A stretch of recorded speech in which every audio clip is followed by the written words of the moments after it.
to bring my flower arrangements. It's Bachelor Bouquet. It was a gift from Anonymous, a Bachelor Bouquet. I know I show it off often, but I'm so proud of it because I'm going to be able to maintain this. It's a non-watering version. Very drought deterrent. Yeah, because look, it's plastic. Yeah, you can touch it. Yeah, isn't that cool? So I like my ornamentals. I'm going to put it for splash. Gotta have splash.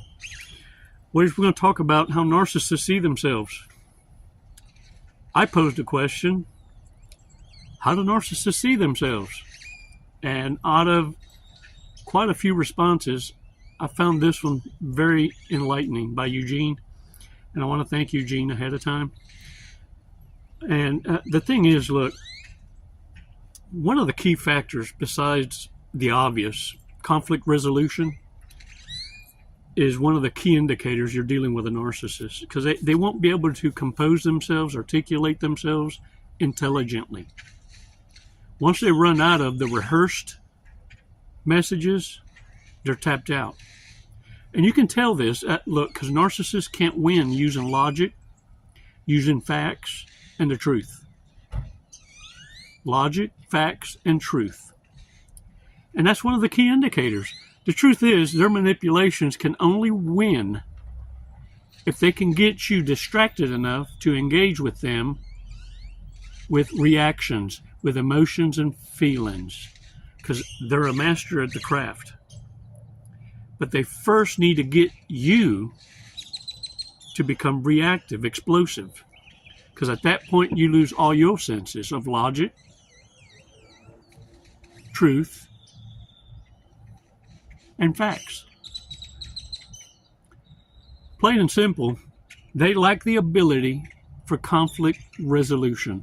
You want to know who are being laid off and fired and furloughed? Those that lack the ability for conflict resolution. In other words, employers are not laying off or firing anyone. They're allowing reprobates to fire themselves because they are underperformers. All you have to do is observe and be silent and watch the narcissists see themselves out.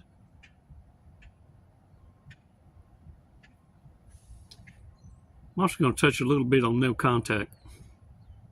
Y'all really need to hear both sides of it because not a lot of content creators understand it well enough from both sides of the aisle. See, the advantage most of you have growing up in the insane asylum, growing up with family that are narcissists, sociopaths, psychopaths, is you've been able to study them and posture defensively without knowing it now. Because some of you didn't come into this knowledge till later, but you realize that you connect some dots. Holy crap, I've been surrounded by them all my life. You've been a target. You've been a target since birth. If you're like me, hell, your first encounter with a sociopath was in the womb. The only reason you're actually alive, besides God's grace, is because a narcissist needed an anchor baby. One thing narcissists and sociopaths, psychopaths are great at doing is producing bastards all over the world. And some of you are miracles. Because even raised in familial toxicity, you came out wounded, oh yeah, scarred, sure, but stronger. It's why the scapegoat always ends up being the goat. The greatest of all time. You want to know why? You were refined in the fire. But you also need to get this through your thick skull. You know every move they make before they make it, before they even think it. I freaked them out so many times by telling them what's going through their feeble-ass minds before the plan could ever even come to action or the planning stage. Oh, it rattles them to see their entire plan get foiled. Oh, that smells like a setup. And you just see yourself out of it, and they're like, discombobulated, like, that's not it. That's not the. Well, forget about it. Just forget everything. Just forget I mentioned it. I've shared tidbits of misinformation to let them know, hey, just so you're aware, this is what I do. I share what might sound like vulnerabilities just to see who repeats it. And when it gets back to me, I know exactly who was telling. Freaks them out because now they think they got some yum yum and they're fixing to become popular. And now they got to keep their damn mouth shut. Do you know how hard that is for a narcissist? Man, it messes their world up. Reverse narcology, quite frankly, is going to be so simple for you to identify when I tell you about no contact. And you're going to get it. Just follow me on this, okay? And once you hold your position, you're going to realize how powerful it is for you to take your power back. Your power back means you have full understanding and full awareness of the game. This is what narcissists fear most, is you catching on to the game. And now that you do, you're going to be like me. I'm fiercely independent. Look, I protect my peace like they should have protected their virginity. Now they want to come back looking like beef stroganoff and tell you they're a ribeye. No. It's at this moment of realization and awareness that you need to stand tall. Look, man or woman, it don't matter. Because let me tell you, these son husbands, they're running around like they got a coochie. Yeah. Because they were raised by incompetent mothers to feel emotions. And they're totally reactive, trapped in man bodies. It's why you got guys out here that succumb to violence first because they don't know how to talk and speak with logic, which is supposed to be their first. It's supposed to be the default in a man, not the go-to. So when you see men operating like this, these are wusses. Son husbands don't know how to think without having to go back and ask mama or big mama for their advice. The thing you need to be understanding is this: jaws are going to drop when you stand your ground and you stay solid to your boundaries. Jaws are going to drop and demons are going to walk away because they know your meat isn't free. Your money, your energy, your attention, and your time. It comes at a price, and quite frankly, they can't even afford to have a conversation. Not with you. Oh, they just wish there could be a pimple on your ass on your worst day. Nay, not today. Hell to the now. Let's take 5 seconds, man. Let's do this breathing exercise. And then I'm explanacious. No contact for a little bit, and then we're going to dive into this answer from Eugene, how narcissists see themselves, so that you understand how to apply that reverse narcology. You need to understand a little bit how the reprobate mind goes about operating, and don't try to understand it, and don't come into this knowledge with this awareness thinking you can fix it. The idea is to know what it is you're going against, and this is their default mode. This is how they function. Disorder, dysfunction operates the same. Different skin suits, different levels of devil, but all operate out of the same playbook. Let's take 5 seconds. Come on.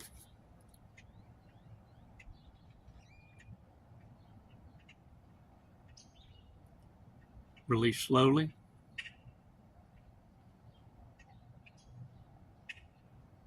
All right. Whew, shake it off, y'all. Y'all are so awesome. Hey, look, I want to thank y'all ahead of time for visiting my Amazon wish list. It's Chico Wish List on Amazon. The link is in the bio. And for joining the tribe. We're pushing a membership drive. We're trying to get to 200. And what it is, you get some monthly subscriptions for less than coffee and a donut, y'all. And y'all keep me from having to flash my new news up on the OnlyFools. And you help me fight the temptations.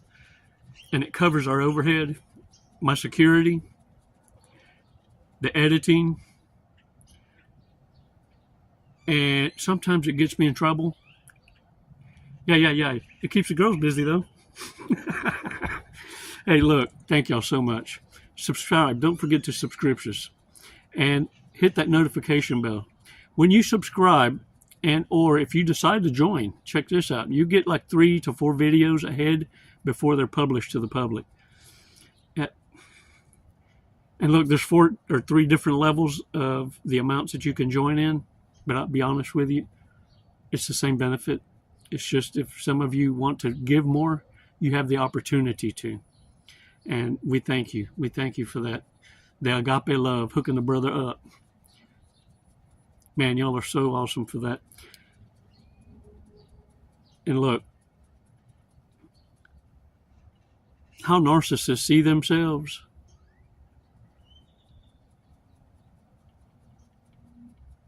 Wow. It's a mess.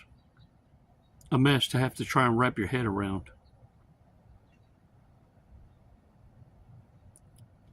Be fiercely independent, yo. For real. Guard your peace.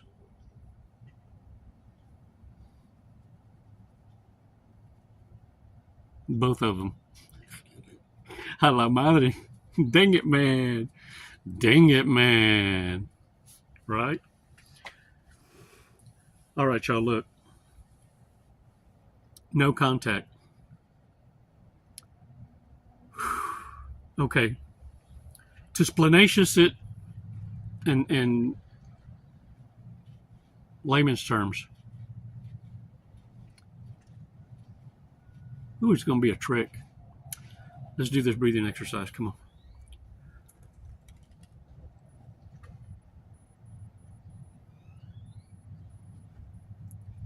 Release slowly.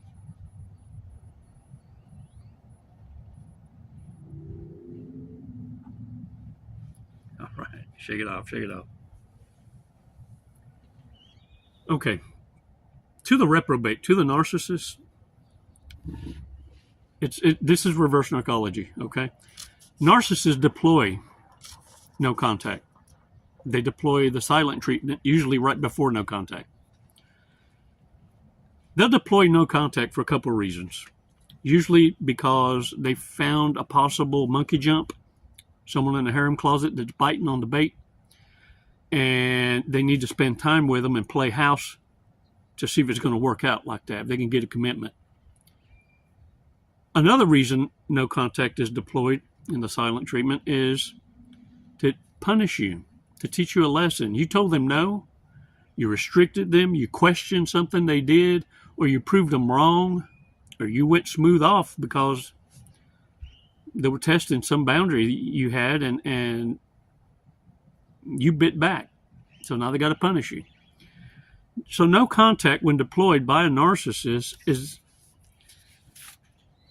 a way of punishing you, but it's not regarded as forever, like breaking up.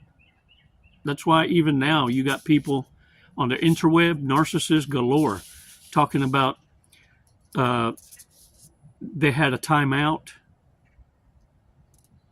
or a temporary separation to find myself. You're right there.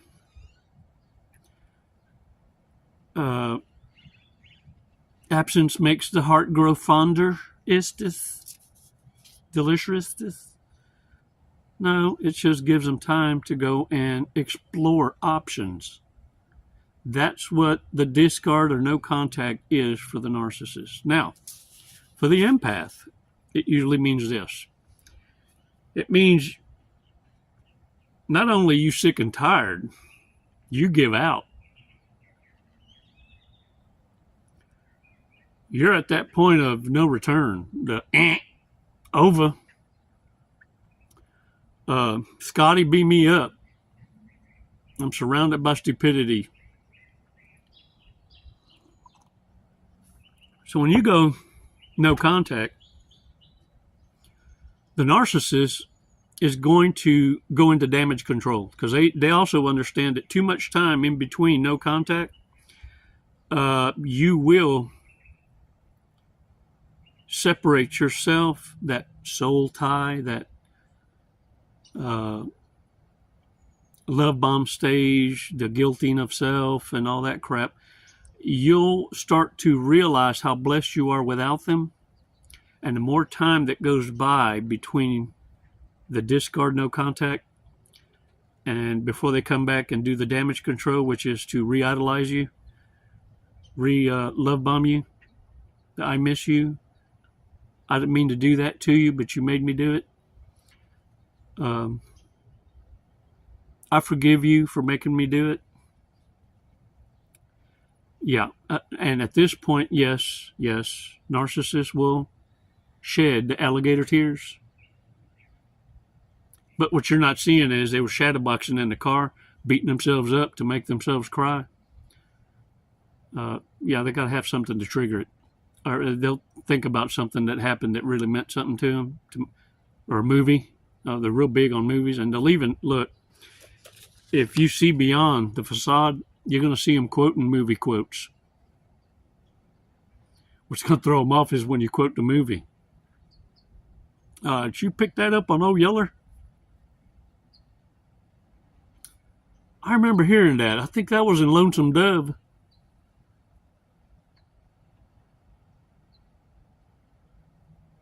Or Humpback Mountain. Because most of them are bi. You know what I'm saying? That's why they end up all by themselves.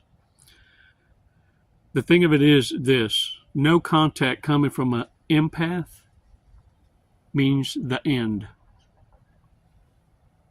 Narcissists know this all too well. Although some at the beginning will think you're punishing them right back. Because truly, for some of y'all went no contact, came back. Went no contact, came back. Maybe at the third or fourth time is when you decided, no, this shit's done. I mean it this time. And that's why the narcissist would think, in their reprobate mind, that you were playing the same game they play, which you kind of were, because you were telling yourself, well, I'll show you what no contact is. We'll see who can go the longerest at this game. Silent treatment? Shit, watch this. Some of you even started calendaring. I'll cut them off. Well, you can't cut a narcissist off. You don't know where they're getting it. That's what the harem closet's for. You're out there rubbing one out, and they're out there getting it. Bringing back all kinds of sexually transmitted demons or diseases. Some of them come back itching themselves. Talking about they burning down there. You're going, well, I guess so. The thing is, when you're dealing with narcissists, you're always dealing with a threesome. So a discard or no contact never means what you think it means. That's how evil operates. And look, it finally opened your eyes to what love isn't it? Oh yeah, it was the most vicious divine bitch slap you ever had. But you had to understand that so that you understand that what it is to reciprocate is to get back what it is you give. And so that love now has conditions, and so does trust. But the second lesson you learned out of all this is that you now know what it feels like to be unappreciated, to be used, to be abused. And why it's so important that when you give worship and you say you love our Holy Father, that you do it wholeheartedly, and that by your actions you will make the bestest badass choices. And the ones that matter most are the ones you make when you think no one's looking. It should move you to not play narcissistic games with our divine Creator. That's the one holding your report card.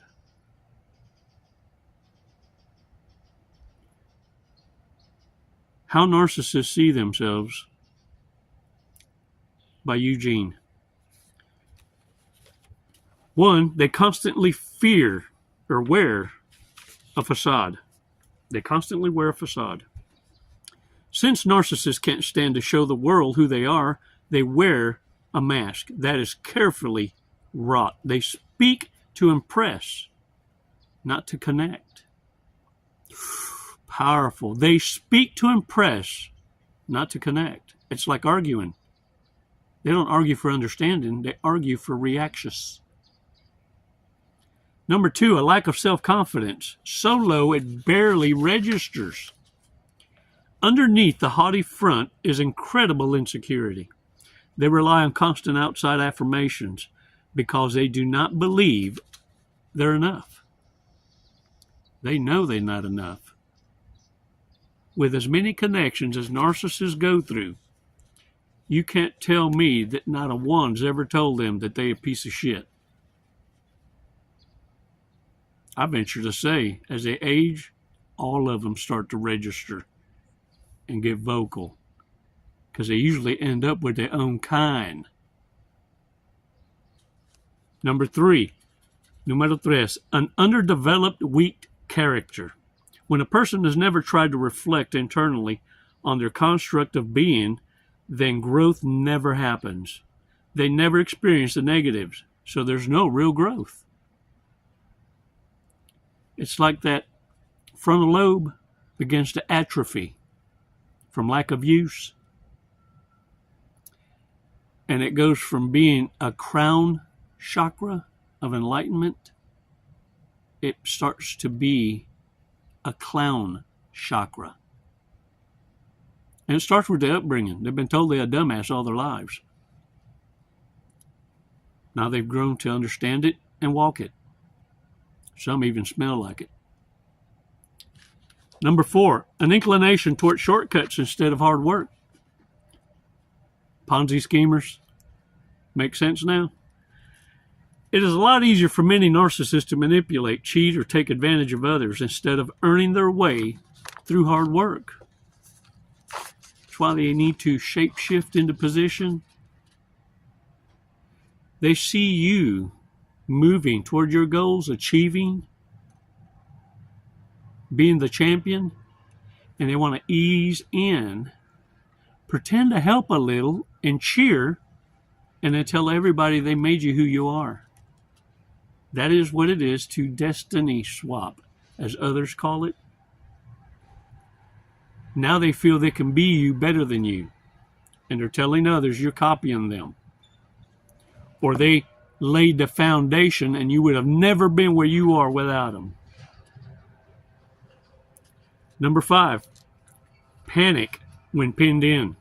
You ever seen them go berserker when cornered? You ain't never seen cockroaches scatter so quick in your life when the lights cut on.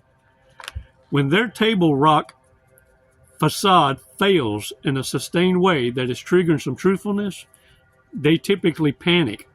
They go to anger, or whatever gives them emotional comfort is going to be their response. When they go into a rage, when being found out or called out, that's the distraction for their exit. If you block that and really corner them, now you're going to see the tears, and they're going to go into victim mode because you're pressing them too hard. hoping everybody else will disregard the fact that they were caught and start feeling, and the hive mentality takes over for understanding. Number 6, a core belief system centered on deceit, the lie. Their unasked question is, life is difficult and I will deceive others to make my life easier. Ooh, and them lies come back with compound interest. Number 7, baffled by the idea of real joy. They think you're lying, that you're faking it, because they are. That's how narcissists operate. They have no idea what simple joy, happiness, or ease is. They don't understand how one could experience fullness of life and being grounded with no control or manipulations. See, while you're too busy going down a rabbit hole trying to figure narcissists out and how they operate and think, they get lost in the sauce wondering how the hell it is you smile and you're so content. They can't. You're faking it. How do you fake it? They want to understand how you're faking it. Number 8, sickening jealousy of those who are successful. That's numero 8. It is not enough to be jealous. They are actively attempting to sabotage your joy, and some will go out of their way to feel better than you. Number 9, divided hatred if they are slighted. If you do a narcissist wrong or they feel you done them wrong, and that could be anything, because look, one thing's true about all of them. They're always looking to be offended. They need you and everyone else to be the villain in their life. Have you seen them all? Look at the world order right now. Yeah, you got the alphabet community out there trying to get irate, act a fool, and they got nothing to be hateful about. They just hating to hate. And the more no one's giving them the reaction that they need, that's necessary for civil discontent and war, the more matteristas they are. But if you ask them what it is they're mad about, they can't tell you. They're just offended that you're not offended by their actions. Whew. Man, let me tell you something. Even the smallest remote or incidental insult will create a wave of raw, exaggerated rage. Ooh, no truer words. Ooh, Eugene, you hitting it. Number 10, numero 10. An exhausting internal critic. This self-loathing does not leave them alone. To offset the pain, many will move to some form of addiction, alcohol or drugs, or other forms of escape. For sure. In summary, how narcissists see themselves is, 1, constantly fear and wear a facade, a mask. They lack self-confidence so low it barely registers.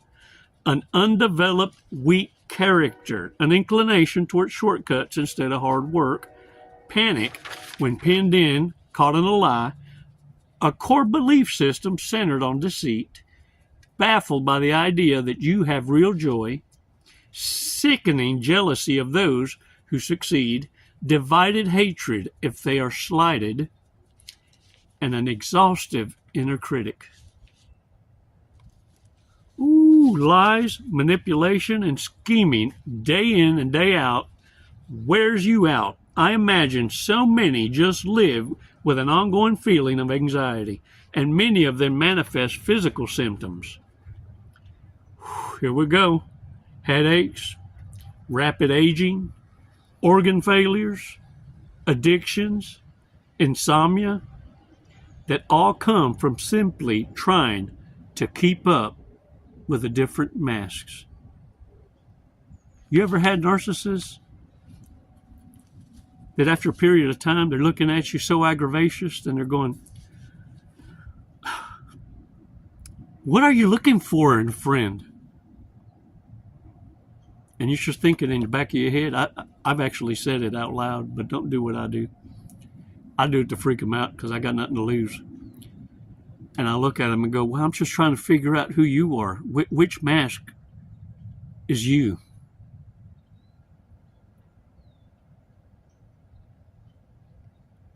You see, when you guard your fierce independence, you're guarding your meat. And you're going to learn to observe in silence. And what you're looking for is, what is your true character? What kind of personality and hobbies do you have? I don't want to date me or be around my own mirror. I want to be around people I find interesting, that I can learn from, that I can be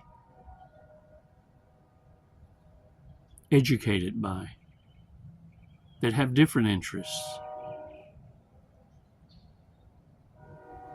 And narcissists can't be that. They're not interesting. In fact, most will let you know how boring they are. It's why they need to know everything about you.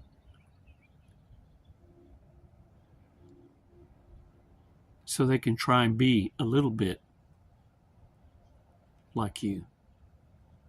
They call it shape-shifting.